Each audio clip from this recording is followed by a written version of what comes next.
Hello and welcome to an Age of Empires Definitive Edition tutorial on the map Continental. So start here is a little bit different. We make our house. Note that we make the house on the edge side of the map. This is important because we are going to want to send this one guy here on top of finding our berries, which we got lucky and found them right away here, but we also want to find the shoreline. Here we see a wood line and we want to go around this because our goal here is to find fish. Continental has a shoreline edge that goes all around the map, so you would go all the way around. It's basically like a big circle here. You're going around the edge of the map that has lots of shorefish around. So because of the way Continental is set up, it's not a very consistent map. It's probably the most random map in the pool we have. So we want to make use of this and see if we can find a shorefish start here where we have wood close by as well. Because shorefish is a faster food source than anything else in the game. So here we find a very nice spot. We've got 3 fish here. So we also have the close wood line here. Now in the meantime our villagers here are gathering the berries as to not be idle and just have some food for our village production so we can continue without any hassles. This might take longer to find. You can use a second villager to look around from here, but because this guy already found the berries here, I just sent them straight to the berries instead of going looking for here for another pit spot. And we got lucky, we found it right away, so this should be a good start. You shouldn't be worried too much about being behind one villager in the start. If you're one villager behind here and you have a food and a wood start for your pet, this is acceptable. You should though get at least 2 fish with the wood, otherwise you won't have enough wood in time to make your granary and you'll stop your villager production at that point and just be horribly late. Preferably you would have more, but 2 is the minimum you need to do. So here we can see we're just sending our guys fishing here, so they'll carry the food with them from the berries and we'll have the bit over there.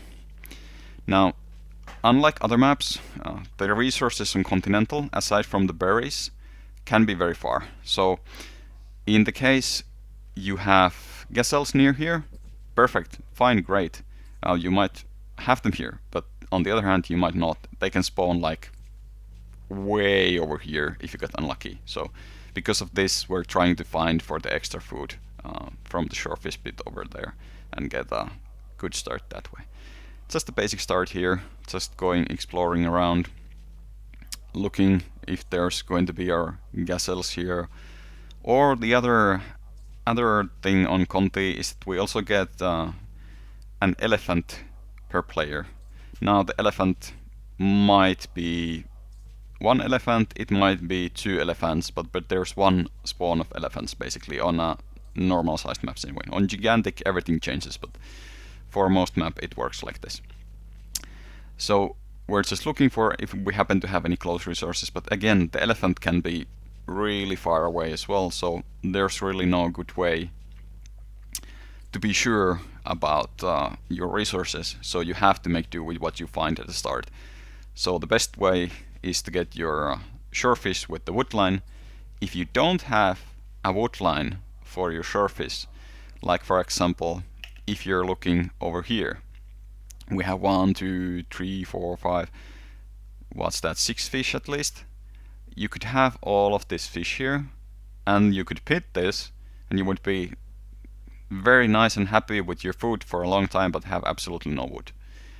So because we need 2 buildings to go up to tool, here we already have a pit, but if we make a pit here we're going to need another pit for our wood. So we would make this one and maybe second one over here or over here for the wood line as well. So that's going to be delaying your tool time. Now that's fine if you're just looking for food, maybe you're playing for a fast bronze. It's easy to make a pit here, gather these stragglers over here and then just pit later and be really happy with the faster wood pit you get, because you're going to be making a 3rd building anyway. But for fast tool play, this kind of pit without any wood sources is very detrimental. So you want to at least have some stragglers nearby, if not a full wood line. Now you can see we got lucky, we found the elephant was close this game, so we're just going to pull that elephant and use that to advance our tool time here a bit so we don't have to go to this berry straight away. Otherwise, you could send a sixth villager here that I had waiting for the elephant straight to woodline and get a faster granary that way. So you would get your granary in time, because as you can see, if you only have 2 fish here, we already ran out of one. Now, this is largely because it was right next to the pit here, and because we had 3 guys on it. If you have more spread out guys, like 1 guy would be fishing here, that would work just fine, but I thought he would get clumped up with this guy and the woodcutters here, and he would just be bugging out, so I put all of them over here. Now, once this happens, you should be sending your guys to the berries here straight away. They can walk from the berries for 1-2 trips, because as you can see, we've got extra guys in the queue here, because you only need 5 guys on shorefish, not 6. So once we put the 5 here and the one is right adjacent, we're going to be getting extra food. We don't need as much, but if it was like over here, we would need the 5, so put 5 on it anyway. That's a sure way to find yourself not lacking the food you need for your villagers. Then you would just put your guys to the berries over here and just walk them like 1-2 trips, and then you would be getting the granary soon anyhow. Here instead I put them all of them to the elephant here. And as you can see, this happens often when you have it right next to the pit here, so you'll get somebody bugging out. That guy was able to manage, the other ones just, I don't know, they like walking. I should have might have done differently, sent them to the wood and a couple of guys from the wood to the fish, but yeah, whatever. Now here, you, from this point onwards, you just rally all of your guys to food. And here's the thing. If you get a gazelle spawn, or you get a double elephant spawn here, you don't have to make this. Because you don't have to make this, you don't have to have these 5 guys on wood, or you can make a dock right now. Now, if you leave these 5 guys on wood and make a dock right now, you probably win the game. That's just such of an advantage to be able to create this fishing economy when your enemy is just tooling. Now, his only option in that case, if he doesn't get such a good start that you did, is to go absolutely aggressive and kill off all of your villagers before you're basically anywhere in tool. But the thing is, if you get hunt here, you can also go club rush, and he can't do that because, you know, he doesn't have anything. You have access in his space. So it's an option to go granary here if you don't have enough hunt nearby. If you do have enough hunt nearby, you can go dock and absolutely dominate the game with the economy you get from that. Or you can even go glap rush and just send basically this guy who was bringing back the elephant would be going right across the map looking for the enemy. And we'll talk about how to know where your enemy spawns later when we look at the map. But you would be going all around looking for the enemy. Once you find sign of the enemy, you would make your second building as a barracks, and the hunters would gather you food for clubmen, and you would use the clubmen to harass the enemy so that he will not be in tool anytime fast, and you can just make a dock and start pumping fishing ships and create an economic advantage that way. But if you have an average or bad start on Conti, that is to say, you don't have enough nearby food from hunt, as is often the case because it is Continental, your safest bet is to grow granary so you can get to tool in a relatively fast time and then make the dock later for that wood advantage you have from the fast pit. If you wanted to go absolute fast tool here, you would just take all of these guys, just leave 2 guys on wood here and put everybody else to the berries here, as I'm doing now. So as you can see, I took them off later, and soon I'll have enough wood for the dock anyway. So keep exploring with 1 guy nearby you if you're playing a normal defensive game and not completely rushing the other guy. So here you can see I'm just microing around. All of the guys are going to the berries. Here you can see we've got enough wood now, so we can make a dock. Now my dock place is over here. I should have sent 1 guy, maybe rallied the guy from the TC over here earlier. Now I'm just sending 1 from the shorefish to make the dock over there. Now the idea here is that you use the berries to get up to tool as fast as possible by using all of these guys. Just leave the 2 guys here to gather you enough for houses once you need them, and for fishing boats. You need 5 on wood to be able to create fishing boats constantly, but because your dock is not done yet, you don't have to worry about that too much. So here 2 guys is just fine. And then we're just basically waiting for the food. And you can see it's going to be pretty late. It's 6:20 and we can only now click tool. This is 20 seconds behind what you would have with the normal game, even though we had a shorefish and a wood start. That's because we don't have efficient hunt near our town center. Gazelles are extremely efficient for gathering food if you know how to push them towards your town center. You can get them right adjacent and you can fit a lot of villagers. If you look at how the berries work, you can fit a lot of berries here, but they're slower to gather than from gazelles, so you can see there's a 20-second time difference basically here. And if you're looking for the dock here now that you're going up, you have a dock coming. The next thing you have to worry about is your eco management. So if you're looking at your eco management here, what I do is I take away villagers from the berries. Our elephant is running out soon, so I'm just microing this around a bit. We wanna start making the fishing boats, and we want enough guys on wood to be able to create our barrack. Now here, when we're looking at this, you can see I sent 9 guys to wood here, and there's the 10th guy. I can transfer the fishermen to the wood, so I'll have 12 on wood. Now that will allow me to make a barracks and keep making fishing boats exactly the time I reach tool. Whether that's enough or not will depend on you and your opponent and what you're doing. The safe thing to do here is to take, basically you wanna hunt the elephant to the end. It's gonna end next anyway here. So you might want to take more foodies from your berries and send them to your wood. Because once you get to tool age, if your enemy is rushing you, now you should have a few tells about this. First of all, he won't have any fishing boats when you check the timeline for the economy. And second of all, maybe he went fast rush with less villagers. Maybe he has an exploration percentage of unfathomable quantities. So you know he just walk all over the map looking for you for a rush. Now, if you have 12 here and you don't make fishing boats, you have plenty of wood to build anything you need. You don't have to worry about that. If you do make fishing boats, that means you effectively have only 7 people on wood, and the other 5 people are gathering wood for your fishing boats. So 7 is enough to make 1 barracks. It's not enough to make a whole army here. In the case you have like this, you're making fishing boats, you want to get upgrade walls as fast, get it here, get it here, get it here, and then maybe wall all the way over here, or maybe you just want to wall small wall here, here, here, and here. In which case, this is not a safe wood line because enemy can range it from behind. So that's why I prefer making walls over here, and then you have a little bit more of a safer area. The best option is to just wall this area closed, so you would have a better wood line. But usually Conti is played extremely aggressively, and that's probably not going to work. So also when you put 12 here, instead of continuing to make fishing boats soon, you might have to make 2 barracks to make axemen. Or if you can manage it, you just get the walls and you start making slingers, because that's an excellent in defense.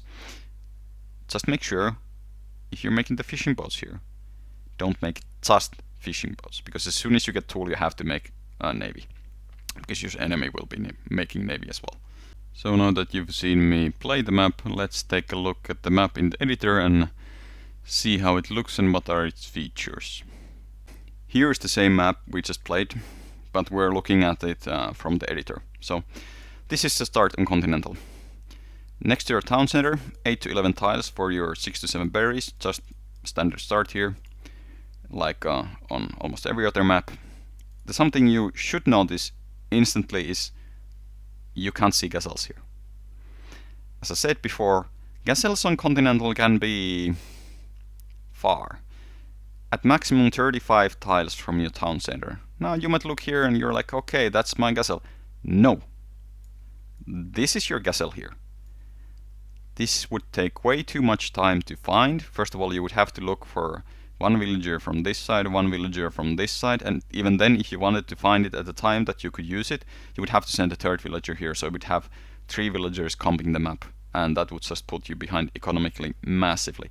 Now whether you're doing a bronze build, that might be okay. If you're doing a tool rush, that's totally not okay. So 2 villagers you can kind of get away with if you're planning on hitting the enemy when they're not tool yet. So you're club rushing or you're axe rushing, and you're getting your clubmen to harass them before you get to the axer upgrade. In situations like that, 2 villagers on search is completely fine. Now, even if you started to push them after you found them, it would still take such a long time that you would be almost full by the time they're here. So you cannot depend on gazelles. They can be 35 tiles from your town center, and this is I would say roughly 28 or something. So if somebody has to create mod, they can just take a look at that. But these other gazelles over here, these are actually our opponent's gazelles. So yeah, maybe you don't want to depend on a spawn like this for your strat on Continental. It's not a very nice way to go about it. It's extremely lucky if you get this next to your town center or somewhere even near nicely here or here. They can spawn here, they can spawn here, or they could spawn somewhere here or here or here maybe at the maximum extreme range. So relying on a standard build order with berries and hunt to push you through the tool is not really an option. That's why we want to look for shorefish wood starts. Like here you've got 2 fish with 3 fish, 4 fish a little bit far, but this would be an acceptable place. Now the problem is, of course, this is very far. If you're waiting this long until you make your pit and you walk all of your villagers all the way here, you're going to be 2-3 villagers behind, and that's just unacceptable. You can't do that. So in this situation, this looks like your pest pit over here. There's 3 fish over here, but there's no wood next to it, so you don't want to take that. Now there's 2 fish here, and third one is acceptable distance. This is roughly the same distance that you would get if you were to be gathering berries from a granary right next to them. It's like 6 tiles of walking. So you make your pit here and you get some wood at least, and then you got your stragglers over here. This will allow you to make a granary, and then it will allow you to make a storage pit for your tool. These are all, well, this technically could be a 40 wood straggler. We'll talk about those a little bit later. But if these are all 75 wood stragglers, then you've got no worries. You've got 450 wood here, so you can afford 2 buildings with these, no problems. Even if this is a 40 wood straggler, should still be fine. You can also see this guy also got his elephant relatively close. This is very nice. This is like 20 tiles. But if, of course, the elephant could be here. So it could be here. It could be here. We don't really know where the elephant is going to spawn, so we want to look for our hunt and our elephant, but we can't depend on them. That's why we have to start with the shorefish start, if we can find one. If we don't get one, imagine this is your shore. No fish, no wood. Then you have to start your berries and pray you find a spot like this, or you find your hunt somewhere close by. Because if you don't, you're going to have to adapt and make something different. Maybe you try to tool with very little villagers. Maybe you try to use a lot of wood here, wall yourself in very heavily, and make 2 docks for fishing boats. You're gonna be super late, and you're probably dead anyway, so might as well go all out on something crazy. Or you just rush them with villagers. That's a solid option if this is your map. Now, what else can we know from here, aside from basically having a lottery ticket and wishing we get the jackpot or not? That's just the way Conti works. It's extremely luck dependent map. If you don't know what to do, you're probably gonna get horribly behind, because somebody will have a nice bit and they'll have maybe 2 elephants here, maybe a gazelle patch here, and they'll just have clubmen in your base by 3 minutes and 40 seconds, and you'll be totally screwed and the game's over. Yeah, that can happen. Tough luck, play another one. Now, the way you want to minimize this risk is by sending a villager early on to find for a pit instead of a granary placement, but not too many villagers, because that way you would just be behind and you could basically quit as you don't find your shorefish placement here. If you happen to get an extremely close TC to the waterline, it is possible to walk the fish. If your town center would be over here, you could completely acceptable to walk these fish from here. You could send 6-7 guys to the shorefish over there and you could just walk them to the town center. That would roughly equal your berry income. Most of the time it's too far though, so you need a pit. Now that we've accepted that it's a luck-based map, how can we use the spawns on the map for our advantage here? Now the first thing I said is that this can be really far from the town center for the gazelle and for the elephants. So one thing to notice here is there's a second set of berries. Continental always gives you a second set of berries as well, but they can also be 40 tiles from your town center. So very far, but you know that next to your town center and next to the enemy's town center there is an extra patch of berries somewhere. So if you absolutely need to run because there are axers in your base, as is often the case on Continental, this place would be very nice for a granary, a little ball here and here. You've got nice berries here, you've got safe wood lines. Now you just have to make do somehow. Maybe you have a dock over here, another dock over here. You try to dominate the water because that's the only thing you can do. You don't have enough food then for a couple of harassing axers. You can't make full commitment before you win water and can pump them with your fishing boats.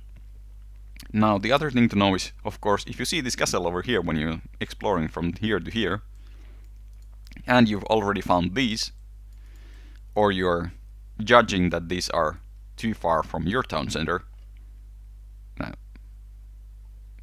that to me seems like pretty far from my town center, but it's also really far from theirs. So maybe not the best way to use yours. But you know that there's an extra set of stones here, and the stone distance can be at maximum, I think, 32 tiles. So these are just a couple bit two more, like 35 range would be here, and the gazelles are here. Now that you know that these are not your gazelles. And how do you know this is your stone? Because Continental doesn't have neutral stone spawns at all. So if your villager comes from here, you find your stone, okay, you're like, this is my big stone of 10. Then you go and you find, oh, there's a stone of, actually, is this 9 or 10? I think it should be 9, not 10 on Continental. Yeah, it's 9. Correct. I was wrong. That's it. Should be 9 spawn always on Continental. So, and should be 7 spawn for your second stone, and you know this is close enough to be your second stone. The first one is always close. It's like 14 to 17 tiles from your town center. The second one is like 22 to 32 or something. So you know this is your stone. It has the 7 stones. You know it's your furthest stone. You know this gazelle is too far because the gazelle are 35 tiles to be your gazelles. So this has to be the enemy gazelles. Now you know the enemy town center is about 35 tiles from that spawn. So you know he is somewhere here.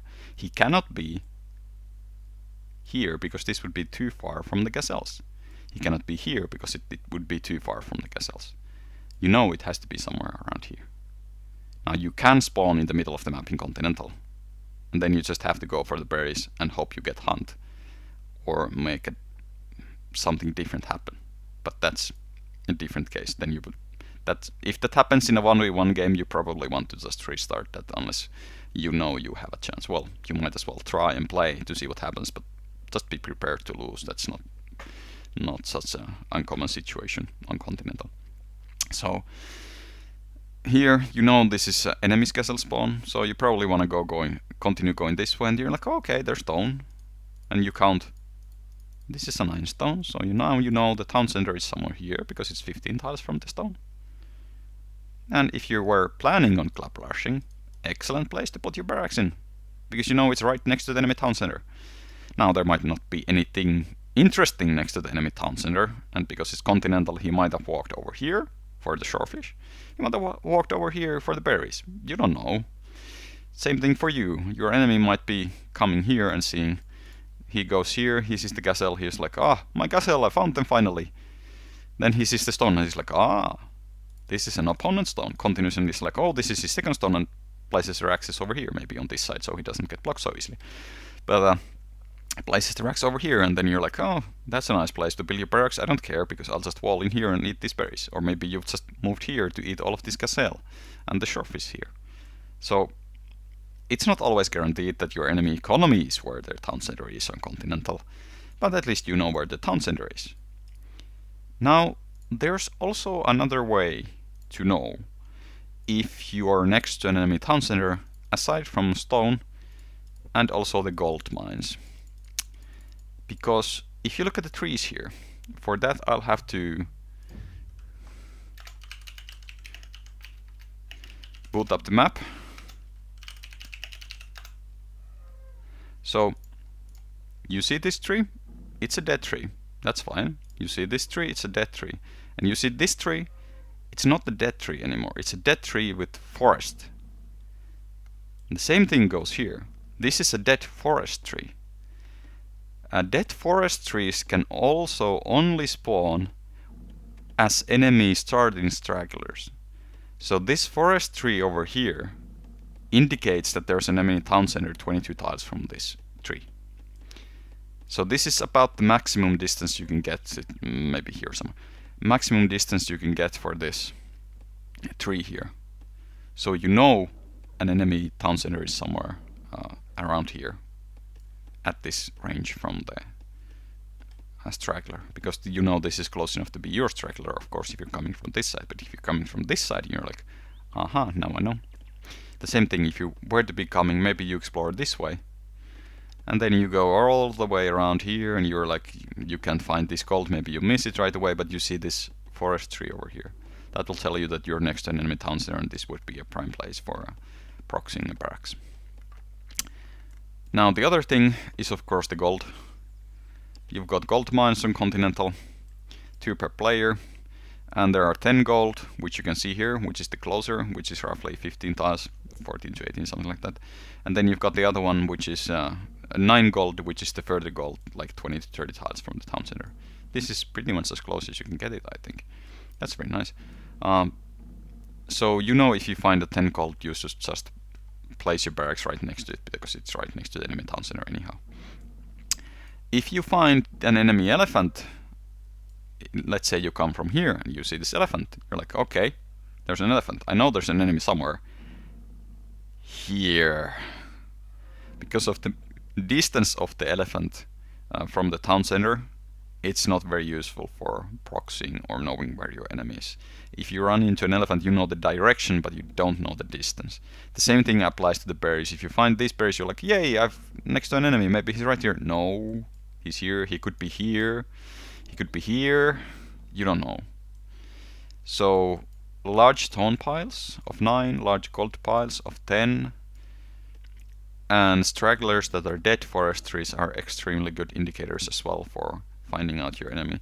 Now there's another type of tree also you can use for this, but I don't think we got any on this map. It's a tree elm basically that only spawns as your starting stragglers. You can see these tree elm autumns here. These are not that kind of tree. These can appear naturally. It's a similar kind of tree, but it doesn't have autumn leaves basically. That doesn't appear on maps normally. It only appears when it's an enemy straggler. And this goes for other maps as well. If you see dead forest trees like this over here, or if you see tree elms, not the autumn variants, they will indicate that there's an enemy town center nearby. They only spawn as town center trees. So that's a way to know you're in the right area, and you can easily place a barracks over there as well. Now we talked about the stone, we talked about the goals, we talked about our food situation on how to know where to go on Continental.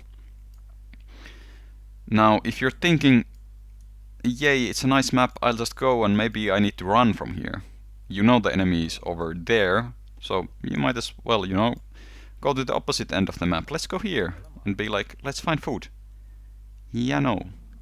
it's Continental. It doesn't have any random neutral map food spawns aside from the shorefish. So if you get driven from your home area, which is 40 tiles from your town center for the food spawns, there is no extra food on the map aside from the shorefish. And your enemy knows this as well. So if your enemy manages to drive you away from here, and he knows you're not in the 40 tile area, which goes somewhere like here, you know, he's like, okay, that's fine. All I have to do is search for the shorelines and win water, and I'll win the game because he doesn't have any food. So if you're running from your home and you're leaving the area with the food, you won't find any on the map. It's not a very fair map for most circumstances. It creates pretty entertaining games because it's very aggressive. But again, it's also very unfair because if you have to run, if you happen to have hunt somewhere very far away, if you don't have a shorefish wood spawn, for example, like let's say you only had this as your starting shore, you can just be screwed. Still, it's a very commonly played map, and once you get to gigantic size, the map changes a little bit. Because elephants, gazelle, berries, and neutral golds, like this one over here. The neutral golds on Continental are always 6 tiles. They go and they multiply. So if you're playing a gigantic 4v4 size map, you get 3 extra berries, you get 3 extra gazelles, and you get 3 extra elephant patches, and you get 3 times the neutral gold. So if you were to be playing 4v4s on gigantic Continental, just know that it doesn't matter near whose TC you are, there are tons of elephants, berries, gazelles. They just might not be very close to the TC. So that has been Continental map. I hope you find this helpful, and best of luck on the battlefields.